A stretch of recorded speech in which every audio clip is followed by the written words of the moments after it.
Magandang araw mga kaibigan. Bigyan natin ng reaction opinion itong post.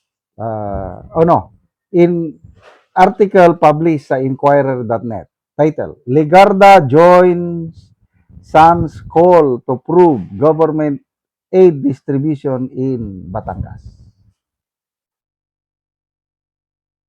Senator Legarda has joined her lawmaker son's call for a congressional probe into the implementation and delivery of government cash aid and subsidy programs, citing in particular the alleged unfair distribution in certain barangays and their province in Batangas.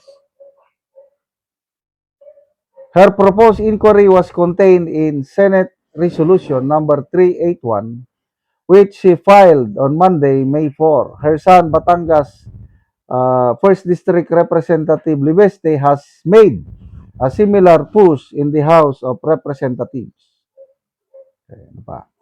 In her resolution, the senator noted various reports indicating that beneficiaries have, in certain instances, been compelled to line up in crowded, prolonged, and inadequately managed conditions just to get the government's financial aid. Legarda likewise pointed to alleged delays and logistical inefficiencies, including reports of prolonged lines, incomplete lists, and slow release of the fuel subsidy program in public utility drivers. Such incidents, sabi niya, raise serious concerns on whether the current practice in government cash assistance and subsidy programs requiring large numbers of beneficiaries to physically line up for validation or payout is humane, safe, efficient, and consistent with the purpose of emergency relief.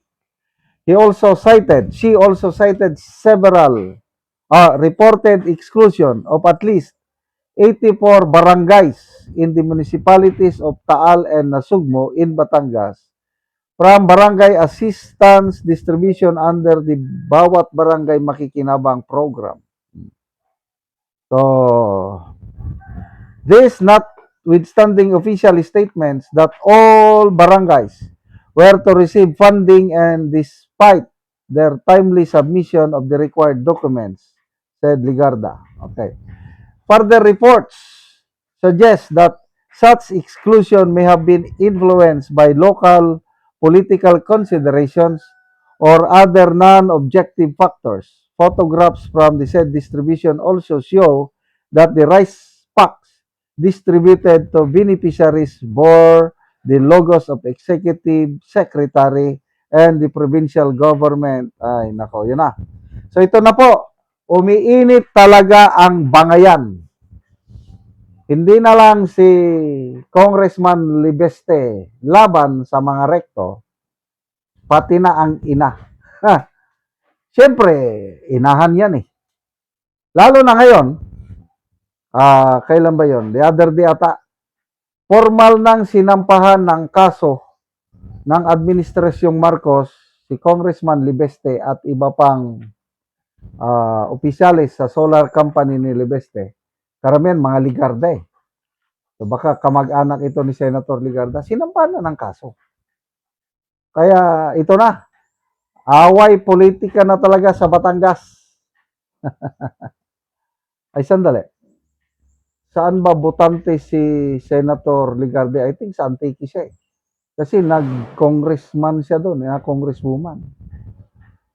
So, umiinit talaga ang labanan at ako na nagmamasid, hindi mo ako taga Batangas. Eh yung 84 barangay kapte o barangays na in-exclude, to me, that's unfair. Nang dahil lang daw, ano ba yun? Nagtampo si Governor Vilma Santos. Kompleto ang requirements na i-submit. Nag-announce ang Pangulo, lahat ng barangays makakatanggap. Eh bakit sa Batangas, in-exclude 84? Okay lang sana kung isa o dalawa, siguro nakaligtaan lang. 84. Diriin mo yan, magdurusa ang nangangailangang residents ng 84 barangays ng dahil lang sa tampo ng isang gobernadora. Ay, to me, hindi na pwede yun. Tapos, yung haba ng pila ng linya. Ano ba naman to? May namatay na nga sa Metro Manila yung mga riders. Ang haba ng pila na nahimatay hanggang wala na. Hindi na nag-isip ang gobyerno. Nung panahon ng pandemic ni Tatay Digong, 2 years yun nagawa ng matino. Yung payout na yan o yung ayuda. Hindi mo na kailangan pumila. Diretso sa iyong bank account, GCash ba yan o Paymaya, whatsoever. Kung anong gusto ng beneficiary. Nagawa nung pandemic, bakit hindi magawa ngayon? To me, it's all about leadership. Mahina talaga. Wala sa puso ang pagtulong, nagbigay, hindi naman iniisip yung hirap ng taong bayan na pumipila. Dito nga sa Mindanao, meron akong kaibigang journalist na document niya, na litratuhan niya, mga senior citizens, mga urban poor, natutulog sa kalsada sa gabi para lang yung bibili ba ng 20 pesos per kilong bigas sa MFA. Hindi na lang nila magawan ng mga senior citizens yan doon na sa kalsada. So, anyway, ganyan talaga kung ang wala sa puso ang pagserbisyo. Isipin, bahala kayo sa buhay nyo. Basta ginawa na namin yung pag-release ng pundo. Kaya, mura ka talaga yung mga ganyan. Hanggang kailan pa ba ang pagtitiis ng kababayan, ang mga mamamayang Pilipino sa inefficiency ng ating gobyerno? Salamat, Senator Legarda. Sana maimbestigahan ang mga reports na ito para once and for all, maayos yung sistema para wala na yung masyadong mahabang pila, gagawa lang ng mas maayos na sistema para yung mga nangangailangan ng tulong hindi na maghirap ng todo. Salamat mga kaibigan sa inyong pagsubaybay sa channel nito. Nakakatulong kayo ng malaki sa tribong Talandig ng Bukidnon dahil ang sweldo natin sa channel nito is pantulong sa tribo. Namimigay tayo ng libreng yero at pako para makapagpatayo naman sila ng mas maayos na tirahan. Panoorin niyo ang video na ito. Ihatag nga yero.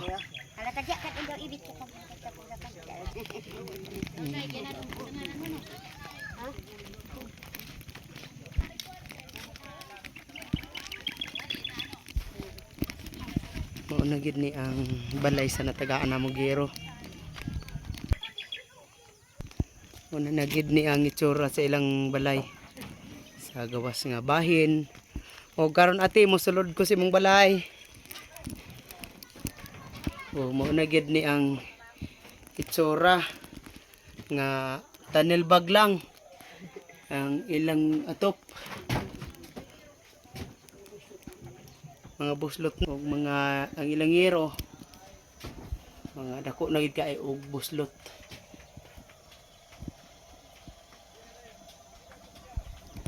Kuan. Giling ka te. Pilon ide tuig. Ate pila na nakatuig imong balay? 4 years. Upat na katuig. Upat na katuig. So mo nga inani na ang iyang itsura. Oo, sa upat ka tuig wala pa gid mo sukad nga nakapuli og atop. Wala ba? Kay nga naman ati sukad nga upat na katuig wala pa mo nakapaltugero. Kay manggod tungod sa kalisod, akong bana sa naoperahan. Na nakabalik ni sa zero. Nakabalik mo sa zero. So ikaw lang pirmi ang gapaning kamot. O makatrabaho na akong bana pero dili gid kaayo kay opera naman siya sa 2022. So ikaw ra gapangita. Mm. So lisod gid kaayo tiba. Mm, So makahilak gyud ta sa kalisod nato ba nga karon bag-o para matagi mo og yero sa inyong paganto sa ulan. Lagi kay dili kay ko pagkakuan pa refresh akong balay kay na ako eskwela ang upat ka buok tulo akong high school. Tapos na pa ko'y anak nga kuan ay kapansanan kada adlaw minimum gyud niya 50 pa eskwela sa tikalaan. Dili siya pwede maka-eskwela kung walay 50 kada adlaw. So unsa dayto imong trabaho ra? Karon ang akong trabaho magsanggi, magmuso ko usay abono bisan palalaki nga trabaho usay makatrabaho ko kay tungod sa kalisod kay daghang kay mga eskwela. Samot na to akong eskwela nga dalaga nga graduate nga grade 10 ani. Sugod hadto 18 years old na si aning May 2026 na. Sige ra gaplitian kada adlaw minimum gud 50 so kada adlaw ko gamuso gaiplitira palit ra kuan nila bugas para lang gyud nga maka-eskwela akong mga anak. So salamat kayo te.